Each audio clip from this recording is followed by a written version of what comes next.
జై శ్రీరామ్. 2025 ఢిల్లీ ఎలక్షన్స్లో బీజేపీ గెలుస్తుందని చెప్పడం జరిగింది. అది ఫిబ్రవరి 8వ తారీఖున ప్రూవన్ అయింది.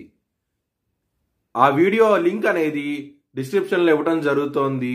అది నిజమా కాదా అనుకుంటే కనుక మీరు ఆ వీడియో లింక్ ఓపెన్ చేసి చూడండి. 2022 నుంచి 2025 ఫిబ్రవరి వరకు మొత్తం 16 ప్రొడిక్షన్స్ అనేవి ప్రూవన్ అయ్యాయి. దానికి సంబంధించిన వీడియో లింక్స్ అనేవి కింద డిస్క్రిప్షన్లో ఇవ్వడం జరుగుతోంది. మేషరాశికి అధిపతి కుజుడు.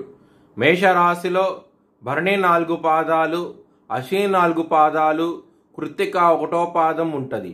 ఈ నక్షత్రం వాళ్ళందరికీ నేను చెప్పే మాస ఫలితాలు వర్తిస్తాయి. ఈ మాసంలో లగ్నాధిపతి అయిన కుజుడు కర్కాటక రాశిలో నిలబడి ఉంటాడు. బలం తక్కువగా ఉంటాడు.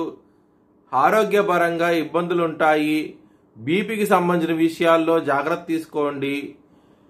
హనుమాన్ చాలీసా పారాయణం చేస్తే కనుక మంచి ఫలితాలంటూ ఉంటాయి.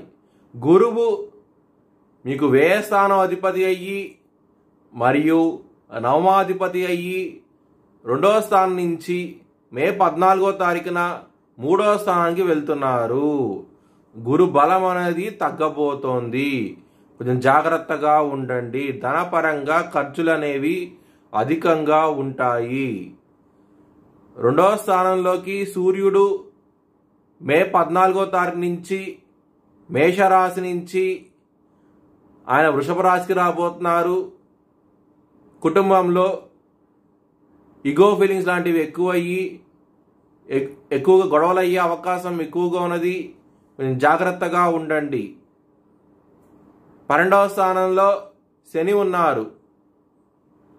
అలాగే రాహువు 12వ స్థానం నుంచి లాభస్థానానికి వెళ్తున్నారు మే 18వ తారీఖు నుంచి. దాని మూలంగా మీకు ధనపరంగా ఎవరైతే డబ్బులు ఇవ్వాల్సి ఉంటుందో వాళ్ళు ఇచ్చే అవకాశాలు ఎక్కువగా ఉన్నాయి. మే 18వ తారీఖు తర్వాత నుంచి చాలా ఆనందంగా ఉంటారు.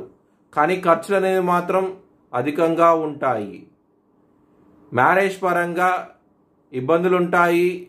జాగ్రత్తగా ఉండండి. మే 18వ తారీఖు వరకు ముఖ్యంగా 3వ వ్యక్తి మూలంగా గొడవలు అయ్యే అవకాశాలు ఎక్కువగా ఉన్నాయి. కేతువు కన్యారాశి నుంచి ఆయన సింహరాశికి వెళ్తున్నారు. దాని మూలంగా మంచి ఫలితాలంటూ ఉంటాయి. లవ్ మ్యారేజ్ కూడా సక్సెస్ అయ్యే అవకాశం ఎక్కువగా ఉన్నది. మే 18వ తారీఖు తర్వాత నుంచి చాలా ఆనందంగా ఉంటారు. కెరియర్ పరంగా కొంచెం ఇబ్బందులు ఉంటాయి. గ్రోత్ పరంగా ఇష్యూస్ ఉంటాయి. మీరు హనుమాన్ చాలీసా పారాయణం చేస్తే కనుక మంచి ఫలితాలంటూ ఉంటాయి.